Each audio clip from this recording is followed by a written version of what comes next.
I also spoke to Perez's opponent, Monica Colucci. Here's what she told me about her big endorsement and why she's running to serve on the school board. Monica, thank you so much for joining us here on NBC6 Impact. Thank you, Jackie. Thanks for having me. So you're running for the school board seat currently held by Dr. Marta Perez. Why did you decide to enter this race now against a veteran school board member? Being in the classroom for 26 years, I see that there's a tremendous need for a new voice on the school board, for representation that has parents' rights at the center, transparency, curriculum transparency, especially with all of these ideologies that are being introduced in the classroom. My platform is to bring basics back to the classroom, to have education be about reading, writing, math, science, and keep agendas and politics out of it. You said you've been an elementary school teacher for 26 years. You also worked in the governor's office, and you have been endorsed by the governor. My platform aligns with the governor's educational agenda. So he saw it to be a fit, and that's why he endorsed me. And I'm proud and honored to have his endorsement.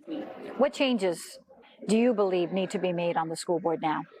I believe that, first of all, we need to bring more transparency. And Governor DeSantis just passed a bill on transparency. Parents need to know what's being taught in the classroom. It's imperative. They have a right to know. They need to know what their children, when they drop their children off at the school, they're entrusting them to learn reading, writing, math, science, and the basics. And unfortunately, sometimes there are things that are not appropriate that are being taught that parents had no idea. And I think COVID brought that to light when you had parents able to see what was going on through virtual learning. The board voted on a textbook recently on sex ed in the classroom. How would you have voted on that? I would have voted against it,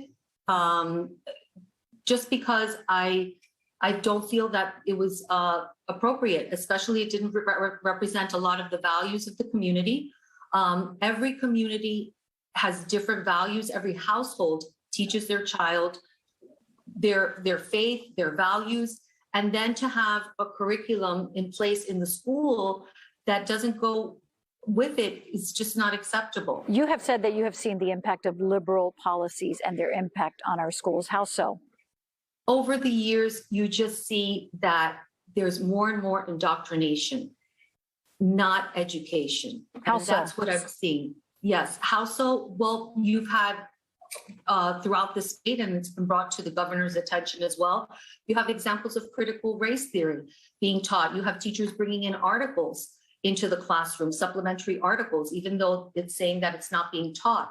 Okay, this book that was just now was currently accepted and then, rejected and then voted in favor of, teaches 9 genders. So those for me are things that are, those are indoctrinations. They're not based in science. And that's what we need to teach. We need to teach things that are academic skills that are going to give the children what they need to be successful members of society. Would you include in that what the opponents call Don't Say Gay? Well, the Don't Say Gay is not Don't Say Gay. It's parental rights in education. It doesn't say anywhere in the bill, Don't Say Gay. And what it simply states is that from kindergarten to 3rd grade, sexuality should not be discussed. And I'm in full agreement with that because children don't go to school for that at that age. Your opponent has thrown some very serious allegations regarding intimidation by some in your camp. How do you respond to that?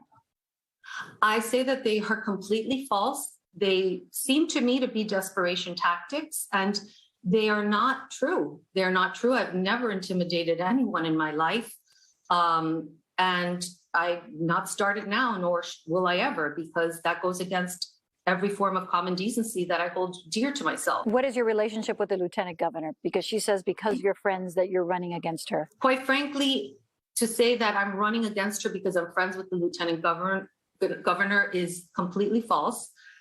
Running for public office is a huge commitment. It is a huge commitment on my part. It's a huge toll on my family.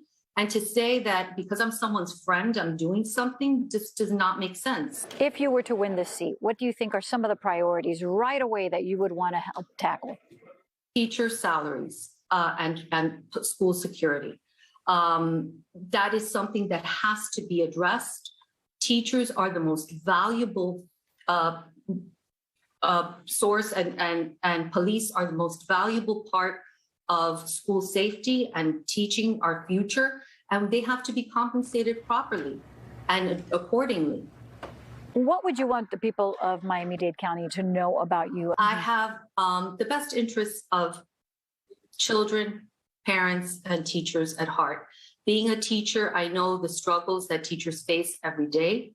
I know as parents, as a mother myself, the concerns that the parents in my community have. And as a teacher of small children, I know that children just want to learn.